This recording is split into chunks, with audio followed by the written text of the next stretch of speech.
Queridos, pegue a sua Bíblia, vamos para o livro de Provérbios, capítulo 18. Provérbios, capítulo de número 18.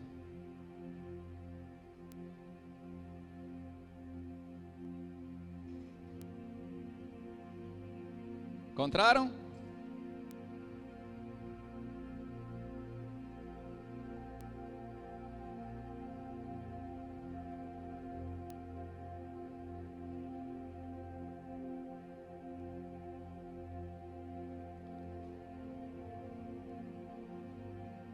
Glória a Deus.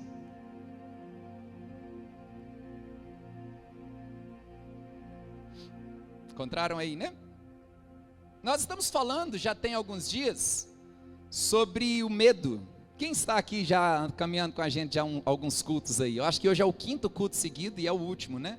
Sobre esse tema que nós estamos falando tanto na quarta como no domingo, e hoje nós vamos fazer um encerramento desse tema. E eu queria recomendar aos irmãos pegar as mensagens que estão gravadas lá no YouTube da igreja. Estão lá todas as mensagens sobre esse tema. São libertadoras, irmãos. Pegue mesmo, assista 1 vez, 2 vezes, 3 vezes, 10 vezes, e com certeza vai ser bênção na sua vida. Senhor, em nome de Jesus, fala conosco nessa noite, nesse lugar. Continua fazendo, ó Deus amado, aquilo que o Senhor sempre fez. Nós te amamos e nós cremos que o Senhor está aqui. Nós cremos, Senhor, nós cremos na tua presença.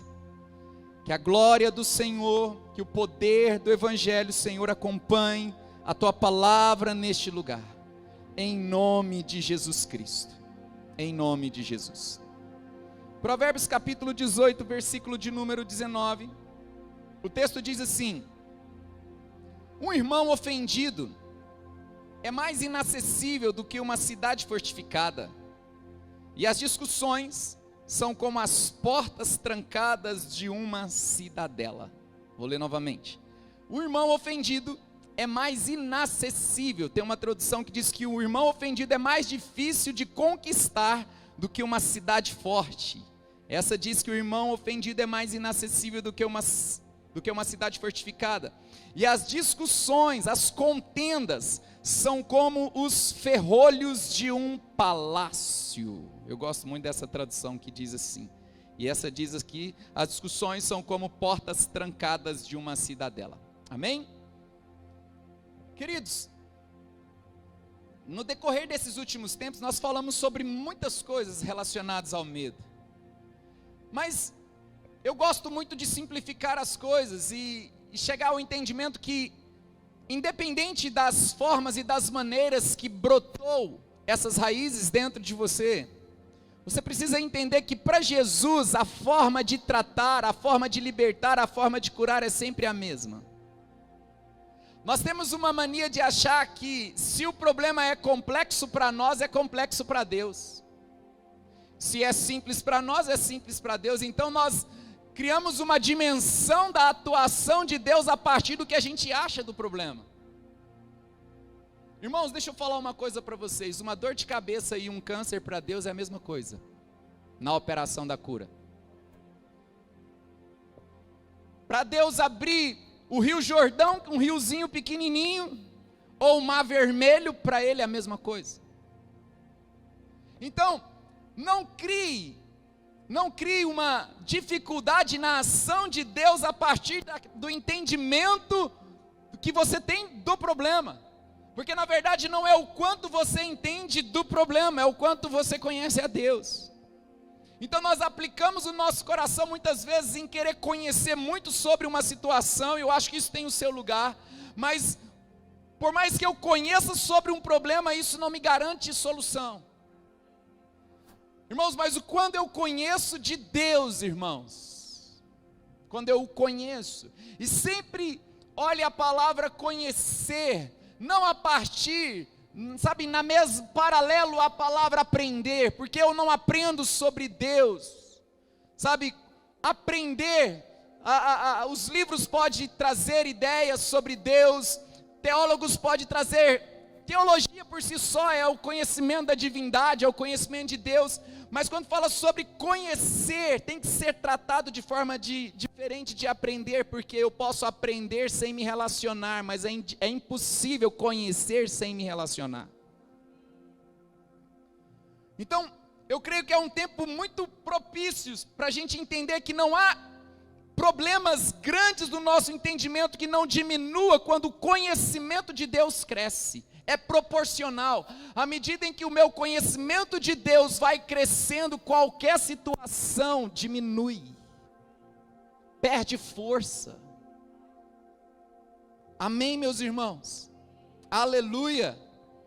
Então, tenha sempre esse entendimento, tenha sempre isso em mente. Não é porque aquilo cresceu dentro de mim, aquela situação parece complexa de se resolver na minha mente, que para Deus aquilo também é difícil. Não é. Deus não está, irmãos, limitado aos nossos limites. Diga isso bem forte. Não está, não há limites em Deus, há limitações em nós. E um dos grandes propósitos do Senhor é quebrar as limitações. Para quê? Para que Deus se torne grande. Quem crê que Deus é grande?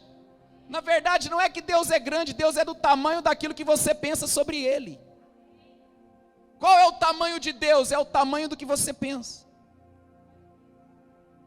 Qual as limitações de Deus? Você define isso. Deus é do tamanho daquilo que eu penso a respeito dele. Então, logicamente, se perguntarmos, todo mundo fala, Deus é grande, glorioso e poderoso, mas ele não vai além daquilo que nós pensamos a respeito dele. Então, toda a ação de Deus pode ser limitada? Pode ou não? Deus pode fazer tudo, mas a ação dele pode ser limitada. Por quê, irmãos? Porque a nossa mentalidade limita a ação de um Deus que pode tudo. A nossa mente limita a ação de um Deus poderoso, soberano. Ele pode tudo, mas não irá além daquilo que você pensa a respeito. Então, nós temos tantas coisas, tantos bloqueios que vão sendo criados, e nós temos experiências que geram esses bloqueios, e nós mesmos criamos os formatos e as maneiras de sair disso, sabe, irmãos? E Deus às vezes fica só olhando. Ele entrou num problema, criou um problema, às vezes ele está vivendo uma situação que nem ele mesmo criou. Talvez ele está só colhendo uma consequência de uma situação que a família criou. Talvez você está no meio de um barco que você nem quis entrar. Enfim, é uma série de coisas. Mas o meu pedido nessa noite, em primeiro lugar, não crie limitações no caráter de Deus. O maior propósito da fé é expandir Deus dentro de você. Por isso que a Bíblia diz, alarga o espaço da tua tenda. Alarga o espaço da tua fé, porque transbordará para a direita, para a esquerda, para a frente, para trás. A ideia de Deus é que você transborde. E uma das coisas, irmãos, que limita, sabe, a ação de Deus, são as ofensas que nós carregamos. Irmãos, coloque algo no teu coração, ofensa não se resolve com ofensa. Quem aqui já ficou ofendido? Levante a mão. Quem já ofendeu? Mais mãos ofenderam do que foram ofendidas. Que bom que vocês foram verdadeiros. Geralmente nessas perguntas ninguém levanta a mão. Esse texto ele fala algo aqui muito importante. E vocês vão entender por que a gente está começando sobre esse texto, para entrar na questão do encerramento dessa palavra sobre medo. Salomão, ele vem e diz assim, o irmão ofendido é mais difícil de conquistar do que uma cidade forte.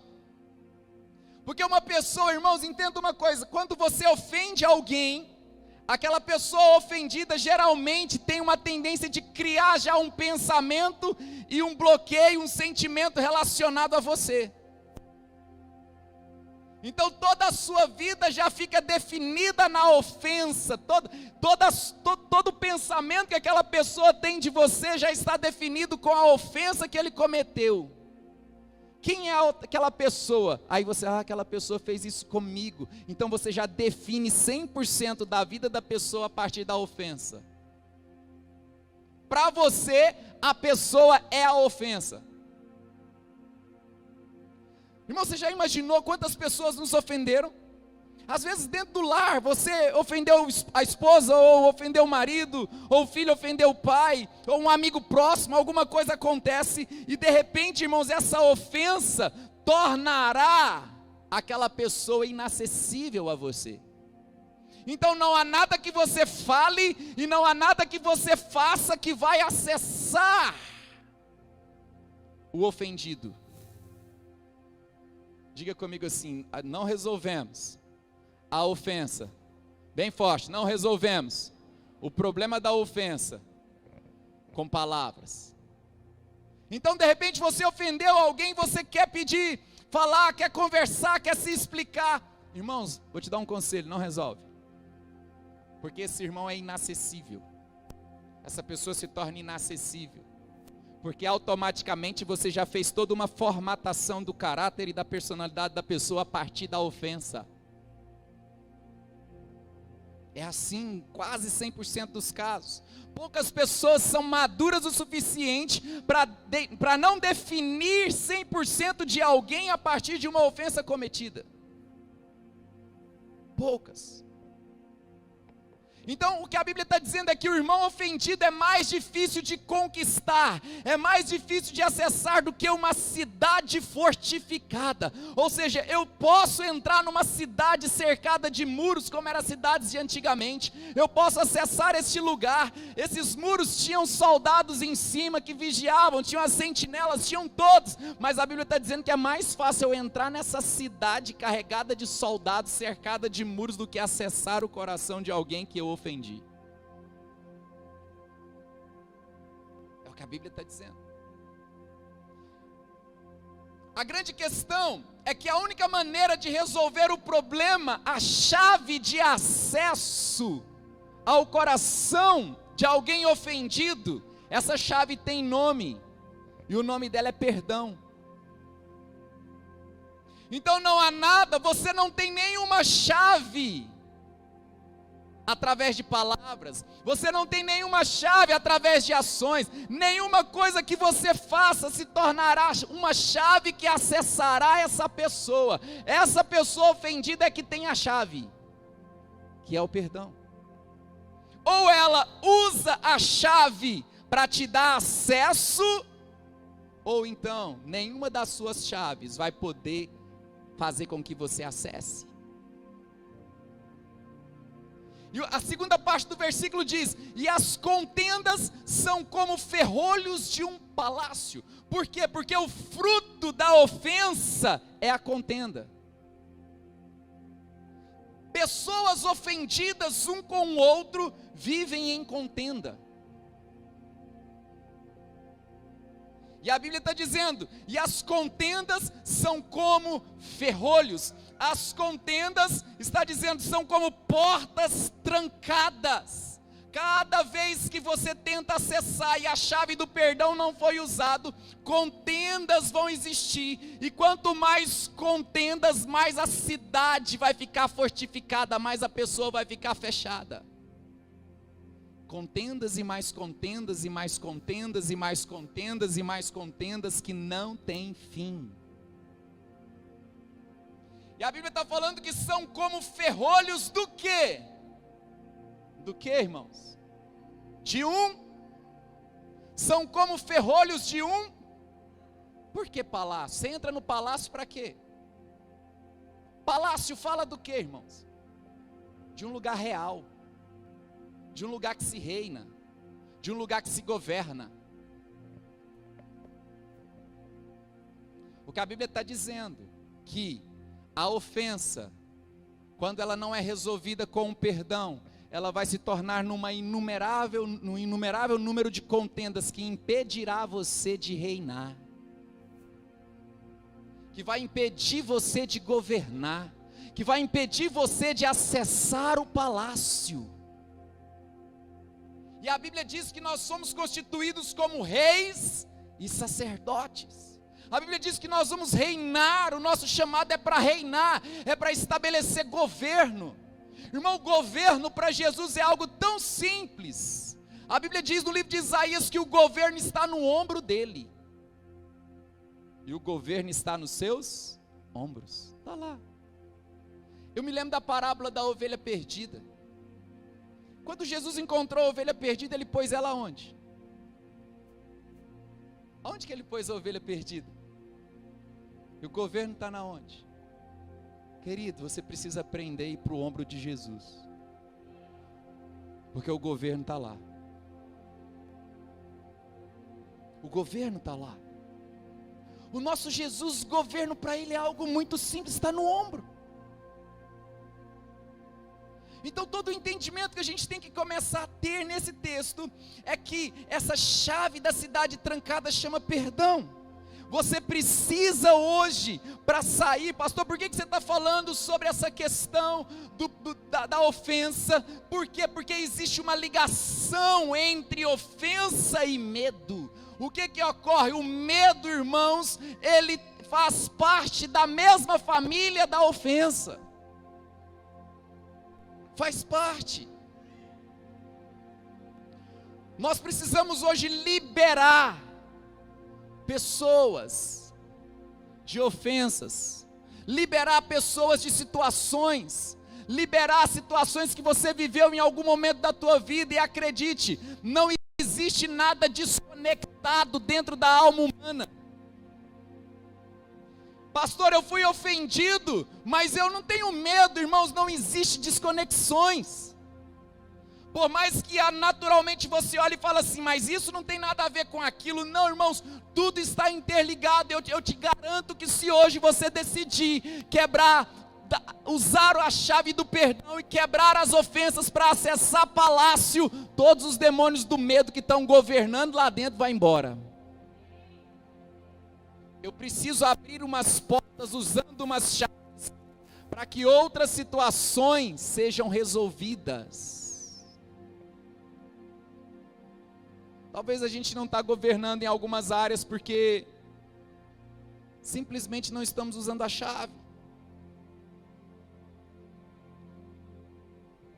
E todas as vezes que nós estamos assim, ofendidos ou ofendemos, e deixamos de reinar, deixamos de governar, o que acontece? É muito comum nós tomarmos caminhos para longe daquilo que Deus tem para nós. Tomamos caminhos para longe do que Deus tem, corremos para longe do propósito. Em alguma das mensagens nós falamos sobre Elias. Elias foi para muito longe daquilo que Deus tinha, e Deus pegou e fez ele voltar. Elias, o que você está fazendo aqui? Vai, volta, unge Eliseu, enfim. Deus fez ele voltar para o lugar que ele não deveria sair. Então o medo, muitas vezes carregado como produto de ofensa, ele te faz construir caminhos opostos, irmãos. Uma pessoa ofendida, ele trabalha na mente as suas respostas, até as contra-respostas. Ele já tem trabalhado a réplica, a tréplica, a quadréplica, tudo. Eu gosto disso nas épocas de eleição, que é a réplica, você tem a tréplica. A pessoa ofendida, ele já, se ele falar isso, eu vou falar aquilo. E se ele falar aquilo outro, eu vou falar assim, assim, assim. Amém? Tem alguém aqui? Já pensou isso? Porque nós criamos um caminho na mente de respostas. Nós criamos um caminho, irmãos, na nossa mente a respeito das pessoas que estão nos ouvindo ou que nos ofendeu. Irmãos, acredite nessa noite, se você liberar quem te ofendeu, você nunca mais será preso pelo medo. Pastor, mas eu não tenho medo de quem me ofendeu. Eu não estou falando disso. Eu estou falando que você precisa abrir a porta para entrar no palácio.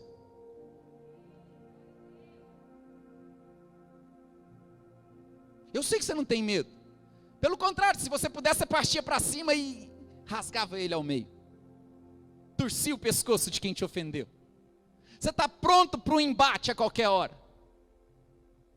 Mas eu estou falando de você, não de quem te ofendeu. Porque é hora de acessar o palácio. É hora da gente entrar nesses lugares. Então, em nome de Jesus, todas as vezes que nós entramos nesses ambientes, e aqui eu quero entrar num ponto muito importante, o nosso Jesus, ele não está impedido. Irmãos, Jesus não está impedido por nada. Não vou dizer de novo, diga glória a Deus, irmãos. Diga assim: o meu Jesus não está impedido por nada. Não está. Nós criamos um pensamento, formatamos um pensamento sobre a forma de ação de Jesus. E na maioria das vezes esses pensamentos que nós formamos, nós queremos até encontrar textos bíblicos para justificar. Jesus não está impedido. Jesus, ele não está impedido, e quando você olha na palavra, você vai ver ambientes que Jesus agiu em lugares, parece que ele, é como se ele estivesse sedento que houvesse ambientes como esse para que ele agisse. Irmãos, aquela mulher, há 12 anos, que sofria de uma hemorragia, a Bíblia diz que ela fala o quê? Se eu apenas tocar nas suas vestes, se eu apenas tocar, eu ficarei curada. Ela entra ali, irmãos, no meio daquela multidão, ela toca nas vestes de Jesus, e entenda uma coisa, irmãos, uma mulher, na condição dela, se ela tocasse em uma pessoa, a pessoa na qual fosse tocada, era considerado impuro pela lei. Você está entendendo? Era considerado impuro. Um leproso, quando ele tocava em alguém, a pessoa que fosse tocada por um leproso também era considerado impuro, tinha que se afastar e ficar vários dias longe do meio do povo. Mas quando eu olho, eu vejo Jesus tocando no leproso, e o leproso ficando curado. Não foi a lepra que deixou Jesus impuro, foi Jesus que deixou o leproso puro. Sabe, irmãos, aquela mulher, ela toca nas vestes, e a Bíblia fala sobre vestes de justiça. Ela tocou nas vestes de justiça de Jesus Cristo. E Jesus olha e diz: quem me tocou? Quem me tocou? Por quê? Porque de mim saiu poder. Algumas traduções dizem: porque de mim saiu virtude. Sabe, são esses ambientes onde tudo está formado para transformar Jesus em impuro, que ele libera justiça, que ele libera graça, que ele libera poder, e muda a situação. Então, Jesus não está impedido nem por aquilo que a lei dizia. A lei dizia que ele ficaria impuro, porque tocou num leproso, porque uma mulher naquela condição tocou nele. Mas Jesus não estava impedido nem por aquilo que a lei dizia. Irmãos, qual o ambiente que você vive, que você acha que Jesus está longe?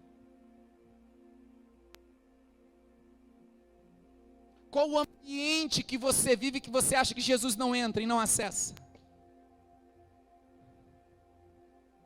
Sabe, meus irmãos, você olha na Bíblia, Pedro, quando ele caminha sobre as águas, não é que Jesus queria que ele afundasse, mas quando ele começou a afundar, Jesus estava lá. Ele estava lá, e disse: não tenha medo. No meio da tempestade, o barco começa a encher de água, e Jesus dormindo, de repente acordam Jesus, e Jesus estava lá, e acalma a tempestade. Aquela mulher que seria apedrejada porque foi apanhada em flagrante adultério, de repente Jesus estava lá escrevendo com um dedo na areia. Imagina aquela mulher provavelmente tomada de medo, e Jesus estava lá encontrando uma saída. O que eu quero que você entenda é que no ambiente da tempestade que gera medo, Jesus está lá. No ambiente do apedrejamento que gera condenação, Jesus está lá. No ambiente aonde Pedro estava caminhando e começa a afundar, esses ambientes que você olha e está afundando, Jesus está lá. Olha para mim, Jesus está nos lugares aonde existe medo. Pastor, Jesus está nos lugares onde tem medo, porque Ele não é um prêmio para os vencedores, Ele não é um prêmio para os poderosos, Ele é ajuda. Ele é ajuda para quem está para ser apedrejado, Ele é ajuda para quem está querendo se afundar, Ele é ajuda para quem está numa tempestade. Levanta as mãos e diga comigo assim: o meu Jesus está nos ambientes de medo. Amém, meus irmãos? Olha para quem está perto de você e fala: você precisa entender isso. Irmãos, nós estamos tirando Jesus, porque esses ambientes, esses lugares geram uma consciência falsa, uma consciência religiosa, uma consciência errada. E no meio dessa consciência falsa, nessa consciência errada que a gente cria na nossa mente, a gente tira Jesus. A gente tira Jesus. Jesus está, irmãos. Levanta a mão mais uma vez, diga comigo: Jesus está. Amém, gente. Glória a Deus. Aleluia.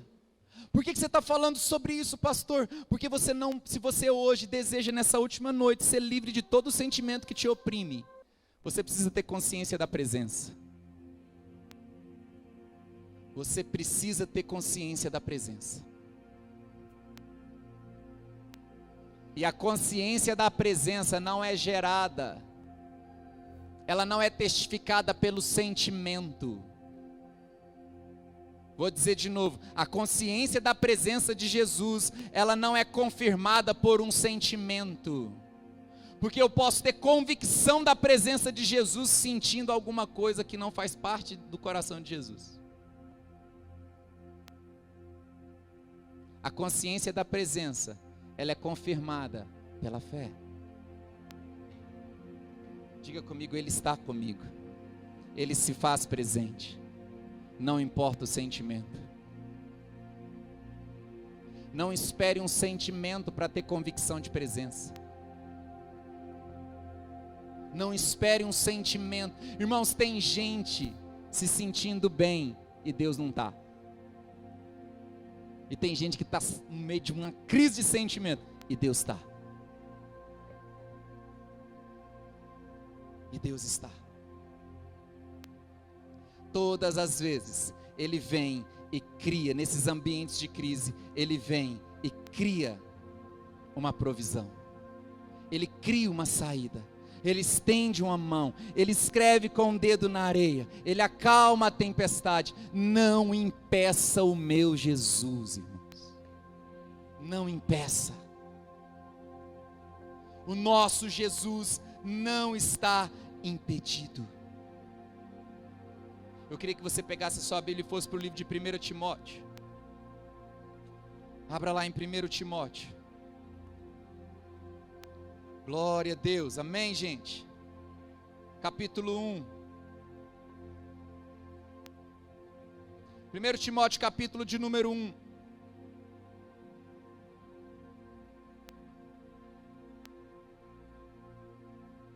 Todas as vezes que você acha que Jesus está impedido de agir por causa do sentimento ou do ambiente, ou do sentimento gerado pelo ambiente criado pelo medo, você vai ficar acovardado.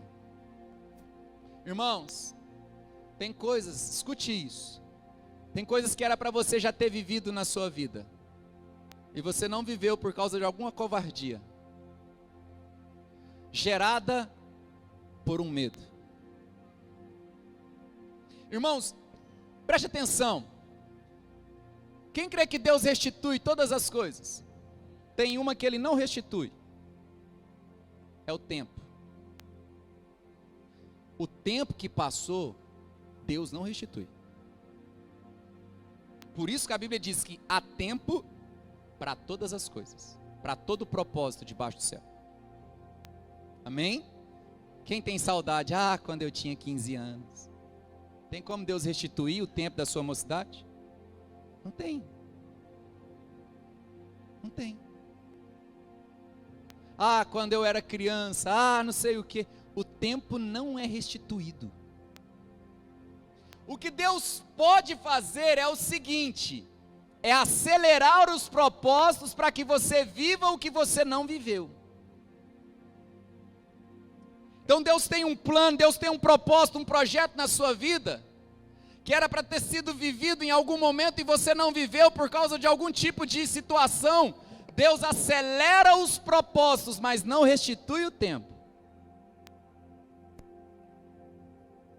Então, Davi, ele disse assim: Senhor, ensina-me a contar os meus dias para que eu alcance um coração sábio. Ou seja, ele sabia valorizar a questão do tempo.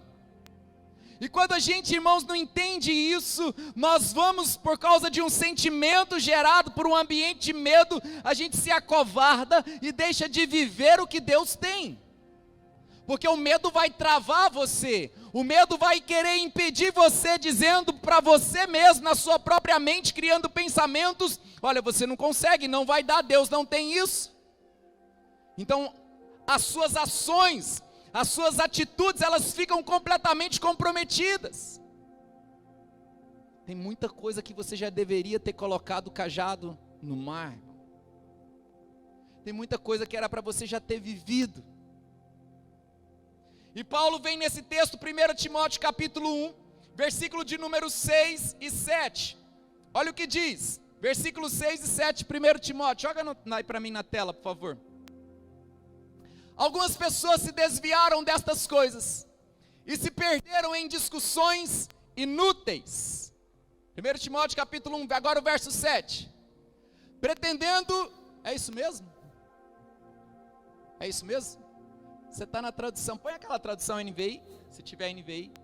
Deixa eu ler na minha Bíblia aqui. 1 Timóteo capítulo 1, verso 6 ao 7.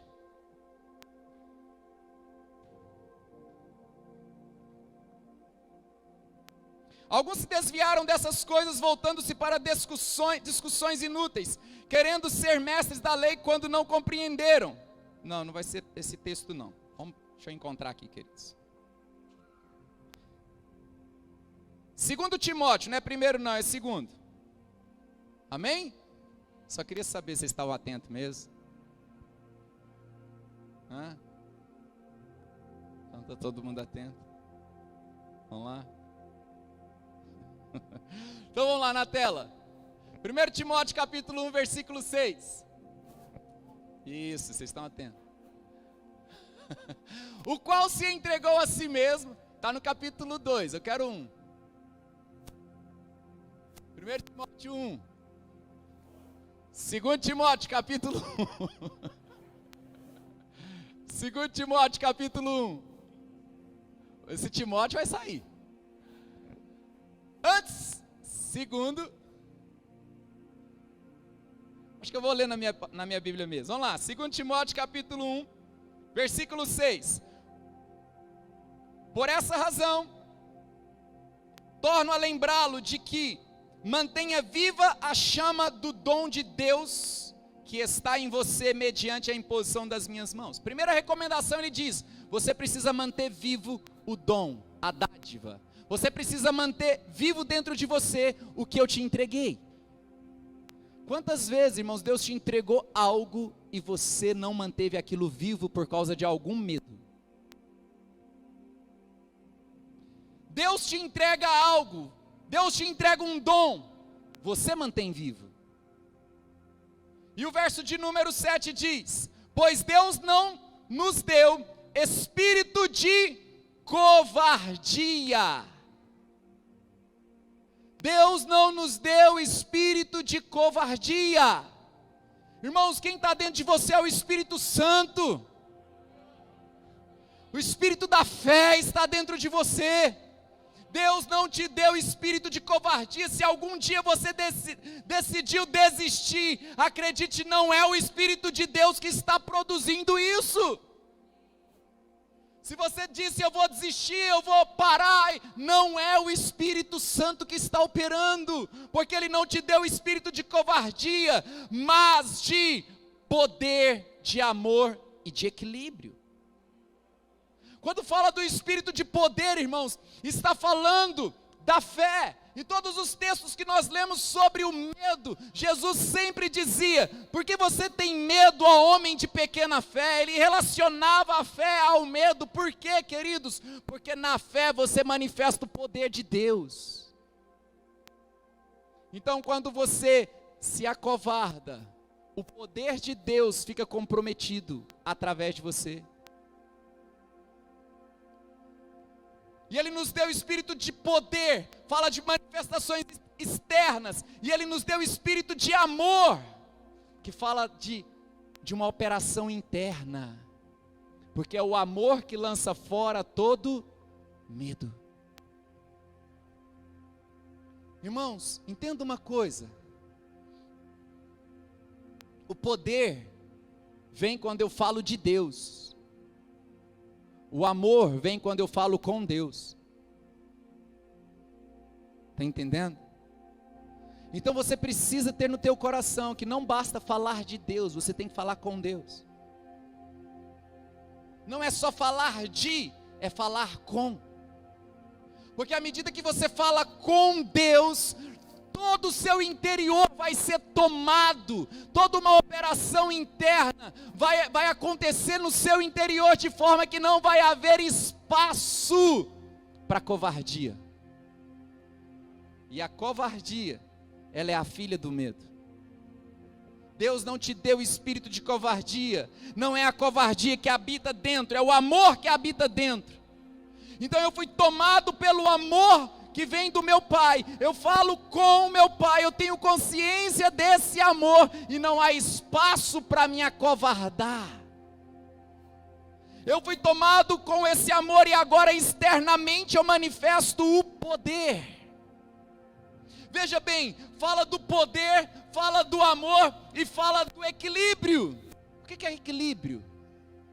Equilíbrio fala de uma junção de duas forças. Fala, irmãos, de dois pesos equilibrados, o poder e o amor equilibrado. Fala de uma estabilidade, de uma compensação de forças. Por isso que todo homem e toda mulher de Deus, ele não pode ficar só no poder de Deus, senão ele fica soberbo. Mas ele também não pode ficar simplesmente só na operação interna do amor. Porque quando ele fica na operação interna do amor, ele não manifesta o que Deus quer fazer através das mãos dele. Eu amo, mas não faço nada? Ou eu posso fazer muita coisa e não amar ninguém? Pastor, tem gente que faz e não ama? Tem. Tem gente que ama e não faz? Tem. Por isso que ele fala: eu te dei espírito de poder, de amor, mas eu também te dei espírito de equilíbrio. De equilíbrio. É isso que está dentro de você. Nós temos que ter a consciência do que está dentro de nós, irmãos. Nós temos que ter a consciência do que Deus colocou dentro das nossas vidas. O medo, ele é vencido com uma simples consciência do que Deus fez em você e do que Deus faz através de você.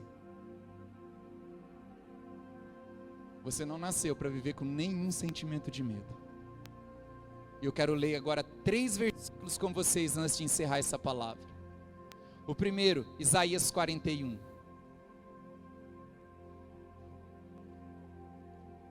Isaías capítulo 41.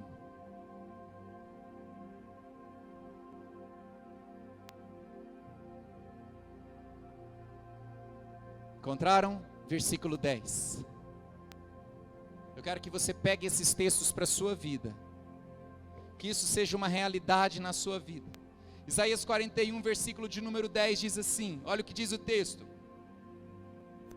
por isso não tema, não tenha medo, pois estou com você.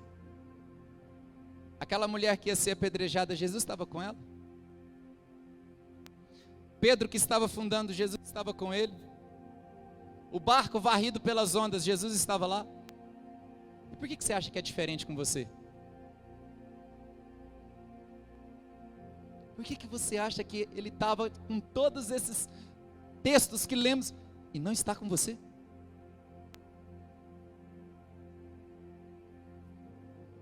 Não temas, eu estou com você. Não tenha medo, pois sou o seu Deus. Eu o fortalecerei e o ajudarei. Eu o segurarei e com a minha mão direita vitoriosa. Eu o segurarei com a minha mão direita vitoriosa.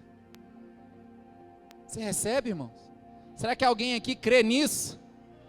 Vamos ler de novo. Por isso não tema, pois estou com você.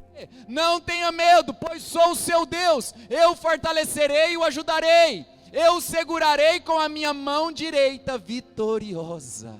Ele te segura com a mão que vence. Ele te segura com a mão que vence. Aleluia. Vamos ler outro texto, Salmo 56. Salmo capítulo 56.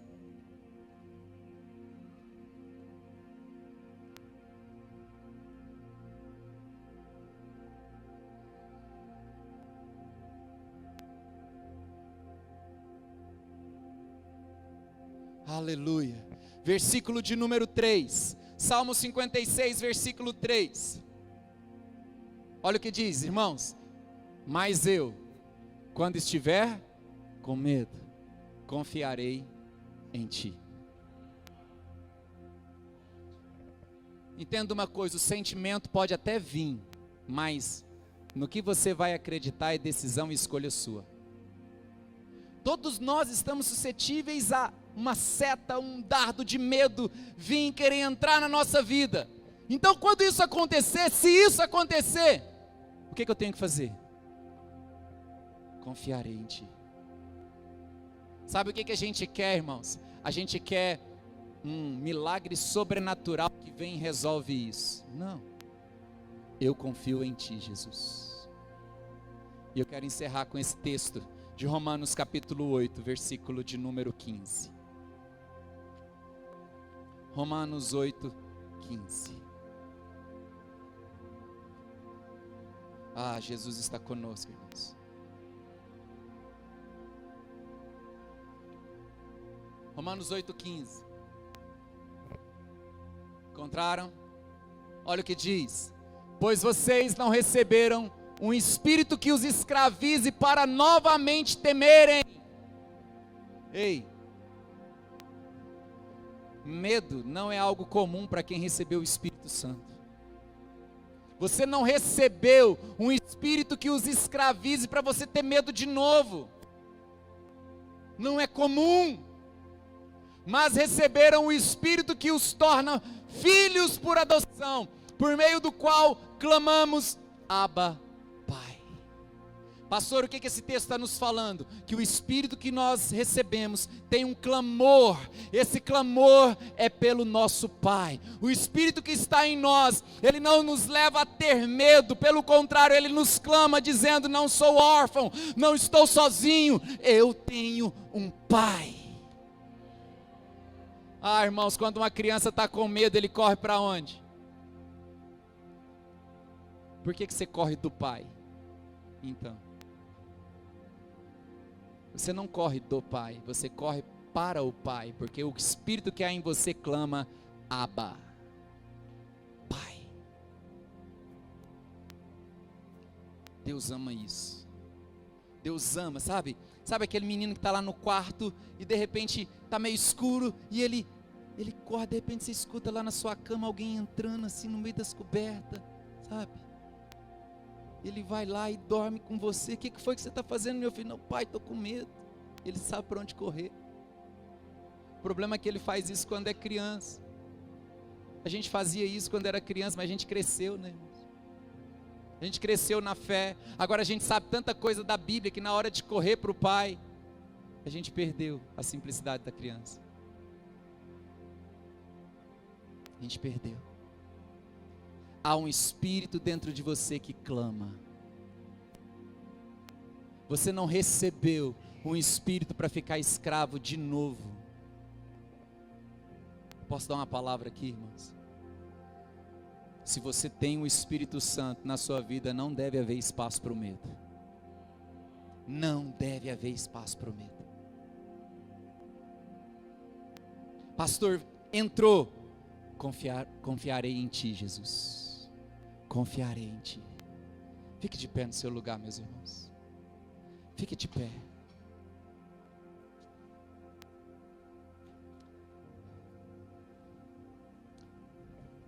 A Glenda deu abertura no culto aqui hoje falando sobre sonhos de Deus para a nossa vida, alguma coisa assim. Será que você não pode voltar a sonhar, não? Hã? Ninguém está sonhando, gente. Meu Deus. Ninguém está crendo mais não? Irmão, você pode voltar sim. Não se acovarde mais não. Porque você recebeu o espírito de amor, poder e moderação e não de medo. Você pode voltar a olhar para Deus e dizer: Deus, eu vou retomar. Deus, eu vou recomeçar. Deus, eu vou. Queridos, o Evangelho, ele é triunfante. O nosso Cristo, ele é triunfante, ele triunfou sobre a morte.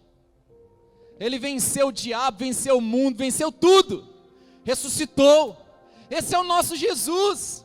É um Cristo triunfante, vencedor.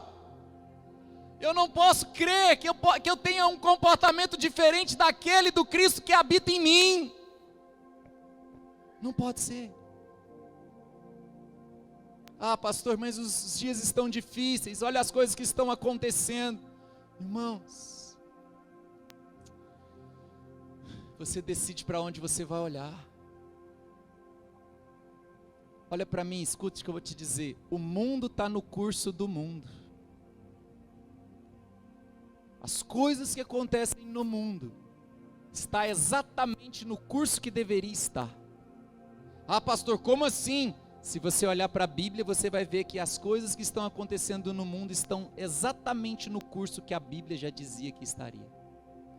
Esse não é o problema para mim. O problema para mim é se você, como igreja de Jesus, está no curso que você deveria estar. Se você está. Ou se você está ofendido, amedrontado, ou se você está acovardado, e de repente se fechou, e não acessa mais os palácios reais. Não acessa mais. Tem vida. Tem vida ainda. Tem vida de Deus ainda em você. Pastor, não tem não. Irmão, o fato de você estar aqui hoje já quer dizer que tem vida. Se não tivesse vida de Deus, nem na porta aqui você passava. Ah, pastor, acabou a minha vida, eu não consigo orar mais, não consigo buscar. Para! Tem vida de Deus dentro de você sim. Ah, pastor, mas eu já me afundei. Jesus estava lá. Ah, pastor, olha isso. Jesus estava. Olha a tempestade. Jesus estava. A graça de Deus sempre está nesses lugares. Sempre estará nesses lugares. Porque esses são os lugares onde alguém um dia decidiu caminhar sobre as águas, mas por causa dos seus bloqueios começou a afundar. A graça de Deus está lá. Onde alguém um dia decidiu entrar no barco com Jesus, mesmo que ele parecia que estava dormindo, a graça de Deus estava lá. Onde alguém não tinha saída, que seria apedrejado, seria morto, a graça de Deus estava lá. Não justificando erros ou incredulidades, mas dando uma oportunidade dizendo: eu te entrego o meu espírito para você clamar pelo meu Pai. Para você clamar pelo Pai. Você tem Pai, irmão. Você não precisa ficar com medo, você tem Pai. Diga comigo: eu tenho Pai. Eu não preciso ficar com medo. Eu tenho Pai. Bem forte: eu tenho Pai. Aleluia. Diga: eu fui adotado. Ele me recebeu em Cristo Jesus. Fecha os seus olhos nessa hora. E eu queria que você nessa hora começasse a liberar os ofensores da sua vida. Que você usasse a chave do perdão e desse acesso a quem não acessa mais. Será que nessa noite você pode entender essa mensagem no encerramento dela? Nesses dias em que estamos falando sobre esse tema, será que você pode entender? Você tem um pai. Você tem um pai. A graça pega a ovelha, põe no ombro. E a ovelha era perdida, sim, mas pôs ela no ombro, porque o governo está no ombro.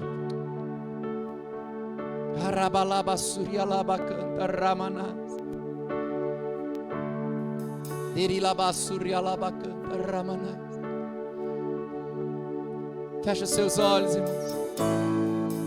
Chega de uma vida carregada de ofensa. Chega. Você precisa usar a chave do perdão nessa noite. É sério isso, é sério, é sério. Você precisa usar a chave do perdão essa noite, para que Deus acelere propósitos. É necessário que o perdão se torne um liberador desse aceleramento. Um liberador desse aceleramento. Comece a orar, comece a orar. Vamos ficar agora alguns minutos aqui em oração.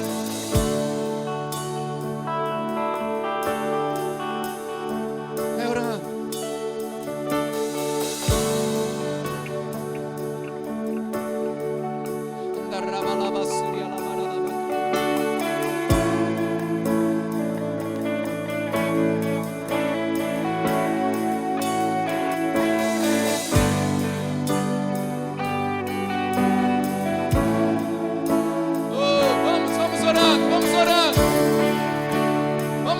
Orando.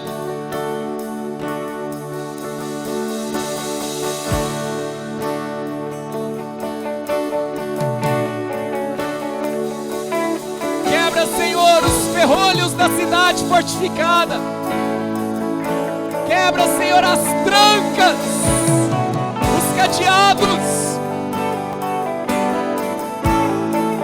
Em nome de Jesus. Quebra, Deus. Quebra, Deus. Quebra, meu Pai. Libera uma unção aqui neste lugar. E quebra, Senhor. Ah, meu Pai. Ah, meu Pai. Vamos. Abra o seu coração e diz: eu libero.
nome de Jesus. Todo entendimento errado que foi formado a partir da ofensa, a partir do medo, eu te peço, quebra nessa hora, lá na nossa mente, em nome de Jesus. Nós decidimos confiar em Ti, nós sabemos que o Senhor está conosco, nós cremos na Tua palavra, e recebemos o Espírito de poder, de amor, e de moderação, Pai, de equilíbrio, em nome de Jesus. Eu te peço nessa hora, dá livramento, e que comece um aceleramento de propósitos, em nome de Jesus. Tudo que está travado e impedido de fluir, Pai, eu declaro, eu determino, eu profetizo um fluir e um aceleramento da Tua vontade na vida dos meus irmãos, em nome de Jesus, em nome de Jesus, em nome de Jesus. Você que está aqui nessa noite, você sente que a sua vida é travada em algumas áreas, por causa de ofensas ou por causa do medo, em nome de Jesus, rejeita isso agora. Pastor, eu não estou pronto para perdoar, eu não consigo. Dizer que não está pronto para perdoar, dizer que não consegue, para Deus é como se você está dizendo: eu não quero perdoar, eu não quero. Se você tem situações familiares carregadas de ofensa, peça para Deus te mostrar quem é o seu cônjuge para Ele. Deus, quem é o meu cônjuge para você? E Deus vai te dar revelação de quem é o seu esposo, de quem é a sua esposa, e Ele vai te ensinar a olhar para o seu cônjuge como o próprio Deus olha, e a ofensa será arrancada do seu coração. Você vai descobrir que é uma pessoa boa, abençoada, que Deus colocou na sua vida, mas que você está deixando de viver coisas boas, porque você prefere manter a cidade trancada, e aí ninguém acessa o palácio, ninguém governa. Oh Jesus, você pode liberar essas pessoas agora, você pode perdoar, faça isso. Deus tem dias diferentes e novos para você, Deus tem um tempo novo para você, lugares novos para você acessar, recursos e tesouros para você tocar. Deus tem isso. Não se feche, não se tranque, não tenha medo, em nome de Jesus. Amém, meus irmãos? Você pode aplaudir bem forte ao Rei, mais forte ao Rei da Glória.